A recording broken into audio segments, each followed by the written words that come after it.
ഈശോ മിശിഹായ്ക്ക് സ്തുതിയായിരിക്കട്ടെ. ഇപ്പോഴും എപ്പോഴും സ്തുതിയായിരിക്കട്ടെ. കുഞ്ഞുമക്കൾക്ക് എല്ലാവർക്കും സുഖമാണോ? സുഖമാണല്ലേ? എല്ലാവർക്കും സന്തോഷമാണോ? സന്തോഷമായിട്ടിരിക്കുന്നു. നമുക്കെന്നാൽ പഠിക്കാൻ തുടങ്ങിയാലോ? പഠിക്കും മുമ്പ് നമുക്ക് പ്രാർത്ഥിക്കണ്ടേ? പ്രാർത്ഥിക്കാനായിട്ട് എല്ലാവരും ഒന്ന് എഴുന്നേറ്റ് നിന്നേ. എഴുന്നേറ്റ് നിന്ന് കൈകൾ കൂപ്പി ടീച്ചറെ ചൊല്ലിത്തരുന്ന പ്രാർത്ഥന ഉറക്കെ ചൊല്ലണം. സ്നേഹമുള്ള ഉണ്ണീശോയെ, ഇന്നത്തെ ക്ലാസ്സിൽ ശ്രദ്ധയോടെ ആയിരിക്കുവാൻ ഞങ്ങളെ സഹായിക്കണമേ. ഞങ്ങൾ പഠിക്കുന്ന കാര്യങ്ങൾ ജീവിതത്തിൽ പ്രാവർത്തികമാക്കുവാൻ ഞങ്ങളെ അനുഗ്രഹിക്കണമേ. എല്ലാവരും ഉറക്കെ പ്രാർത്ഥിച്ചട്ടോ. ഇനി എല്ലാവരും ഇരുന്നോ. നമുക്കെന്നാൽ പഠിക്കാൻ തുടങ്ങാം. ടീച്ചർ ഇന്ന് മക്കൾക്ക് ബൈബിളിലുള്ള ഒരു സംഭവം പറഞ്ഞു തരാം. എന്താണെന്നറിയണ്ടേ? കഴിഞ്ഞ ക്ലാസ്സില് നമ്മൾ ഈശോയുടെ ശിഷ്യന്മാരെ കുറിച്ച് പറഞ്ഞായിരുന്നു, ഓർക്കുന്നില്ലേ? ഈശോയ്ക്ക് എത്ര ശിഷ്യന്മാരുണ്ടെന്നാ ടീച്ചർ പറഞ്ഞു തന്നത്? 12 ശിഷ്യന്മാരായിരുന്നല്ലേ? അപ്പോൾ ഈ 12 ശിഷ്യന്മാർക്ക് ഒരിക്കലൊരു സംശയം. എന്താണെന്നറിയാമോ? ആ സംശയം തീർക്കാനായിട്ട് അവര് ഈശോയുടെ അടുക്കലേക്ക് ചെന്നു. ഈശോയുടെ അടുക്കൽ ചെന്ന് അവർ ചോദിച്ച സംശയം ഇതായിരുന്നു: ആരാണ് സ്വർഗരാജ്യത്തിലെ വലിയവനെന്ന്? എന്തായിരുന്നു ശിഷ്യന്മാരുടെ സംശയം? ആരാണ് സ്വർഗരാജ്യത്തിലെ ഏറ്റവും വലിയവൻ? ഉടനെ തന്നെ ഈശോ എന്താണ് ചെയ്തതെന്ന് നിങ്ങൾക്കറിയാമോ? ഈശോ അവിടെ ഉണ്ടായിരുന്ന ഒരു കൊച്ചുകുട്ടിയെ അടുത്തേക്ക് വിളിച്ചു. എന്നിട്ട് ശിഷ്യരുടെ നടുവിലായിട്ട് നിർത്തി. എന്നിട്ട് ഈശോ ശിഷ്യന്മാരോട് ഇങ്ങനെ പറഞ്ഞു. എന്താണെന്നറിയാമോ? സത്യമായി ഞാൻ നിങ്ങളോട് പറയുന്നു, നിങ്ങൾ മാനസാന്തരപ്പെട്ട് ശിശുക്കളെ പോലെ ആകുന്നില്ലെങ്കിൽ സ്വർഗരാജ്യത്തിൽ പ്രവേശിക്കുകയില്ല. ഈ ശിശുവിനെ പോലെ സ്വയം ചെറുതാകുന്നവനാണ് സ്വർഗരാജ്യത്തിലെ ഏറ്റവും വലിയവൻ. ആരാണ് സ്വർഗരാജ്യത്തിൽ വലിയവൻ എന്നാണ് ഈശോ പറഞ്ഞത്? ശിശുക്കളെ പോലെ സ്വയം ചെറുതാകുന്നവനാണ് സ്വർഗരാജ്യത്തിലെ വലിയവൻ എന്നാണ് ഈശോ ശിഷ്യന്മാരോട് പറഞ്ഞത്. എന്നാൽ നമുക്കിനി വിശുദ്ധ മത്തായി എഴുതിയ സുവിശേഷം 18-ാം അധ്യായം 3-4 വചനങ്ങൾ ഒന്ന് പറഞ്ഞാലോ? ടീച്ചറുടെ ഒപ്പം നിങ്ങൾ പറയോ? ടീച്ചർ പറഞ്ഞു തരാം, നിങ്ങൾ ഏറ്റു പറയണം. വിശുദ്ധ മത്തായി എഴുതിയ സുവിശേഷം 18-ാം അധ്യായം 3-4 വചനങ്ങൾ. സത്യമായി ഞാൻ നിങ്ങളോട് പറയുന്നു, നിങ്ങൾ മാനസാന്തരപ്പെട്ട് ശിശുക്കളെ പോലെ ആകുന്നില്ലെങ്കിൽ സ്വർഗരാജ്യത്തിൽ പ്രവേശിക്കുകയില്ല. ശിശുക്കളെ പോലെ സ്വയം ചെറുതാകുന്നവനാണ് സ്വർഗരാജ്യത്തിലെ വലിയവൻ. ഒന്നുകൂടി നമുക്ക് പറഞ്ഞാലോ?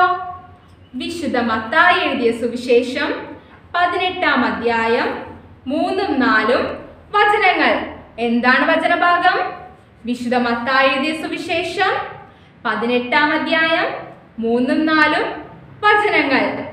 സത്യമായി ഞാൻ നിങ്ങളോട് പറയുന്നു, നിങ്ങൾ മാനസാന്തരപ്പെട്ട് ശിശുക്കളെ പോലെ ആകുന്നില്ലെങ്കിൽ സ്വർഗരാജ്യത്തിൽ പ്രവേശിക്കുകയില്ല. ഈ ശിശുവിനെ പോലെ സ്വയം ചെറുതാകുന്നവനാണ് സ്വർഗരാജ്യത്തിലെ വലിയവൻ. കഴിഞ്ഞ ക്ലാസ്സില് ടീച്ചർ ശിശുക്കളുടെ പ്രത്യേകതകൾ കുഞ്ഞുമക്കൾക്ക് പറഞ്ഞു തന്നായിരുന്നില്ലേ?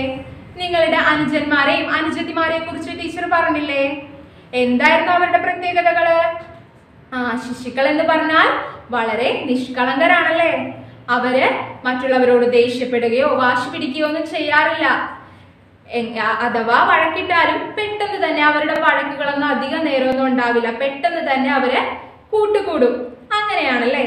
അപ്പോൾ ഈ ശിശുക്കളെ പോലെ നാമും നിഷ്കളങ്കരായി ജീവിക്കാൻ പരിശ്രമിക്കണം. മറ്റുള്ളവർക്ക് നന്മകൾ ചെയ്ത് ദൈവത്തെയും മനുഷ്യരെയും ഒക്കെ ബഹുമാനിച്ചും അനുസരിച്ചും സ്നേഹിച്ചുമൊക്കെ ജീവിച്ച് എളിമയോടെ ജീവിച്ചാൽ മാത്രമേ നാമും ശിശുക്കളെ പോലെ നിഷ്കളങ്കരായി മാറുകയുള്ളൂ. അപ്പോഴാണ് നമ്മൾക്ക് സ്വർഗരാജ്യത്തിൽ പ്രവേശിക്കാനായിട്ട് സാധിക്കുന്നത്. അപ്പോൾ ശിശുക്കളെ പോലെ നിഷ്കളങ്കരായി ജീവിക്കുകയും മറ്റുള്ളവരെ സ്നേഹിക്കുകയും അവരെ സഹായിക്കുകയും ഒക്കെ ചെയ്യുമ്പോഴാണ് നമ്മൾ എല്ലാവരും ഈശോയ്ക്ക് ഇഷ്ടമുള്ള കുഞ്ഞുമക്കളായിട്ട് മാറുന്നത്. അങ്ങനെ ഈശോയ്ക്ക് ഇഷ്ടപ്പെട്ട കുഞ്ഞുമക്കളായിട്ട് ജീവിക്കുമ്പോഴാണ് നിങ്ങൾക്ക് എല്ലാവർക്കും സ്വർഗരാജ്യത്തിൽ പ്രവേശിക്കാൻ കഴിയുക. ടീച്ചർ പറഞ്ഞ കാര്യം നിങ്ങൾക്ക് മനസ്സിലായോ? മനസ്സിലായല്ലേ? അപ്പൊ നിങ്ങൾ ഇനി എങ്ങനെ ജീവിക്കും? ഈശോയ്ക്ക് ഇഷ്ടപ്പെട്ട നല്ല കുഞ്ഞുമക്കളായിട്ട് വളരണം. കേട്ടോ?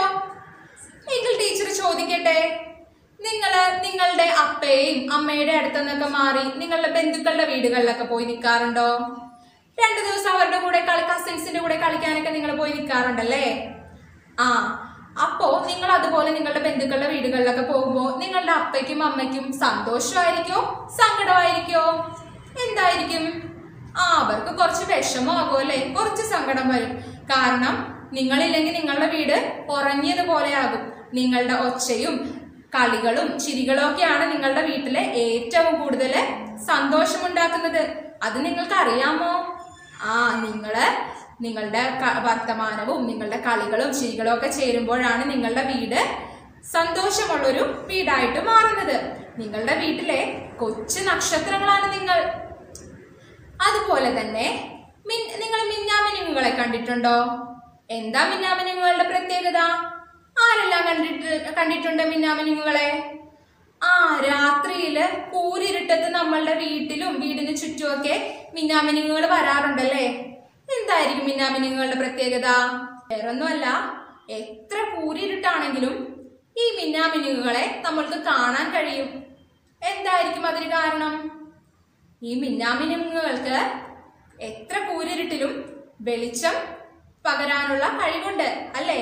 എത്ര അധികം ഇരുട്ടാണെങ്കിലും അതില് വെളിച്ചം വീശാനുള്ള കഴിവുള്ള ജീവികളാണ് മിന്നാമിനുങ്ങൾ. കാണുമ്പോൾ ഒരു കൊച്ചു ജീവിയാണെങ്കിലും അതിൽ നിന്നും പ്രകാശം വരുന്നുണ്ട്. അപ്പോൾ അതുപോലെ ഈ ലോകത്തിന്റെ കൂരിരുട്ടുകളായ ഒരുപാട് തിന്മകളുണ്ട്. ആ തിന്മകളിലും പാപങ്ങളിലും ഒന്നും പെടാതെ നന്മയുടെ പ്രകാശം വീശുന്ന കൊച്ചു മിന്നാമിനുങ്ങളായിട്ട് നിങ്ങൾ എല്ലാവരും വളർന്നു വരണം. മനസ്സിലായോ? എങ്ങനെയാണ് അതുപോലെ മിന്നാമിനുങ്ങളാകാൻ നിങ്ങൾക്ക് സാധിക്കുന്നത്?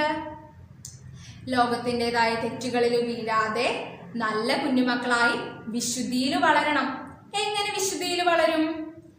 ഉണ്ണീശോ എങ്ങനെയാണ് ഈശോയുടെ കുടുംബത്തില് വളർന്നതെന്ന് നമ്മൾ കഴിഞ്ഞ പാഠത്തിൽ പഠിച്ചായിരുന്നു. ബാലനായ ഈശോ എന്ന പാഠത്തില് ഈശോ നസ്രത്തിലെ കുടുംബത്തിൽ എങ്ങനെയാണ് വളർന്നതെന്ന് പഠിച്ചത് നിങ്ങൾക്ക് ഓർമ്മയുണ്ടോ? എങ്ങനെയായിരുന്നു? ഈശോ മാതാപിതാക്കളെ അനുസരിച്ചും അവരെ ബഹുമാനിച്ചും അവരെ സ്നേഹിച്ചും അയൽക്കാരോടും കൂട്ടുകാരോടുമൊക്കെ നല്ല കുട്ടിയായിട്ട് പെരുമാറിയും ഒക്കെയാണ് ഈശോ വളർന്നത് അല്ലേ? അതുപോലെ നിങ്ങളും നിങ്ങളുടെ വീട്ടില് അപ്പയോടും അമ്മയോടും നിങ്ങളുടെ അപ്പാപ്പനോടും അമ്മാമ്മയോടൊക്കെ വളരെ സ്നേഹത്തിൽ പെരുമാറണം. അവരെ ബഹുമാനിക്കണം. അവർ പറയുന്ന കാര്യങ്ങൾ അനുസരിക്കണം. അതുപോലെ തന്നെ വീട്ടിൽ മാത്രമല്ല, നിങ്ങളുടെ സമൂഹത്തിലും നിങ്ങളുടെ അയൽപക്കക്കാരോടും നിങ്ങളുടെ കൂട്ടുകാരോടും ടീച്ചർമാരോടും ഒക്കെ അവരുടെയൊക്കെ മുൻപില് നല്ല കുഞ്ഞുങ്ങളായിട്ട് നിങ്ങൾ വളരണം. അപ്പോൾ സമൂഹത്തിന് മാതൃകകളായി ലോകത്തിന്റെ മുൻപില് മിന്നാമിനുങ്ങളായിട്ട് തിളങ്ങാൻ നിങ്ങൾക്ക് സാധിക്കും. എല്ലാവരും നല്ല കുഞ്ഞുങ്ങളായി വിശുദ്ധിയിൽ വളരാൻ ശ്രമിക്കില്ലേ? ഇന്നു മുതല് വേണം. അങ്ങനെ വേണം നിങ്ങള് നല്ല കുഞ്ഞുങ്ങളായി വളർന്നു വരുവാനായിട്ട്. എന്നാൽ നമുക്കിനി ഒരു വചനം പഠിച്ചാലോ? ടീച്ചർ പറയുന്ന വചനം നിങ്ങൾ ഉറക്കെ ഏറ്റു ചൊല്ലൂ. നിങ്ങളുടെ അപ്പയും അമ്മയും ഒക്കെ കേൾക്കണം. ടീച്ചർ പറഞ്ഞു തരാം. വിശുദ്ധ മത്തായി എഴുതിയ സുവിശേഷം 11-ാം അധ്യായം 25-ാം വാക്യം. ഒന്നുകൂടി പറഞ്ഞേ. വിശുദ്ധ മത്തായി എഴുതിയ സുവിശേഷം 11-ാം അധ്യായം 25-ാം വാക്യം.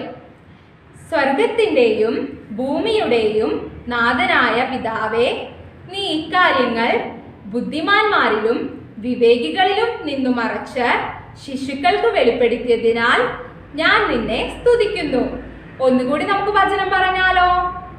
സ്വർഗത്തിന്റെയും ഭൂമിയുടെയും നാഥനായ പിതാവേ, നീ ഇക്കാര്യങ്ങൾ ബുദ്ധിമാന്മാരിലും വിവേകികളിലും നിന്നു മറച്ച് ശിശുക്കൾക്ക് വെളിപ്പെടുത്തിയതിനാൽ ഞാൻ നിന്നെ സ്തുതിക്കുന്നു.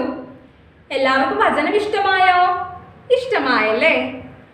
എങ്കിൽ ടീച്ചർ ആക്ടിവിറ്റി തരട്ടെ നിങ്ങൾക്ക്. കഴിഞ്ഞ ക്ലാസ്സിൽ പറഞ്ഞ ആക്ടിവിറ്റി നിങ്ങൾ ചെയ്തായിരുന്നോ? ചെയ്തല്ലേ? ശരി.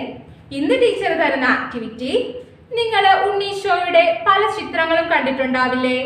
മാതാവ് എടുത്തുകൊണ്ട് നിൽക്കുന്ന ഉണ്ണീശോ, പുൽക്കൂട്ടിൽ കിടക്കുന്ന ഉണ്ണീശോ, യൗസേ പിതാവിന് ജോലികളിൽ സഹായിക്കുന്ന ഈശോ, കൂട്ടുകാരോടൊപ്പം കളിക്കുന്ന ഉണ്ണീശോ, അങ്ങനെ പല ചിത്രങ്ങളും ഉണ്ടാകും അല്ലെ.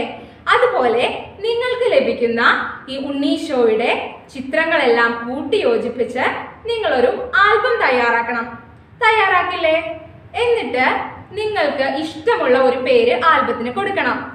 ഞാനും എൻ്റെ ഉണ്ണീശോയും, അങ്ങനെ നിങ്ങൾക്ക് ഇഷ്ടമുള്ള ഒരു പേര് ആൽബത്തിന് നൽകണം. എല്ലാവരും ചെയ്യില്ലേ? ചെയ്യണം. എന്നാൽ നമുക്കിനി പ്രാർത്ഥിച്ചാലോ? എല്ലാവരും ഒന്ന് എഴുന്നേറ്റ് നിന്നേ. എഴുന്നേറ്റ് കൈകൾ കൂപ്പി ടീച്ചർ ചൊല്ലിത്തരുന്ന പ്രാർത്ഥന ഉറക്കെ ചൊല്ലണം. കുഞ്ഞുങ്ങളുടെ കൂട്ടുകാരനായ ഉണ്ണീശോയെ, അറിവില്ലായ്മ കൊണ്ട് ഞങ്ങൾ ചെയ്തു പോകുന്ന തെറ്റുകളെല്ലാം പുറത്ത് ഞങ്ങളെ നേർവഴിക്ക് നടത്തണമേ. ആമേൻ.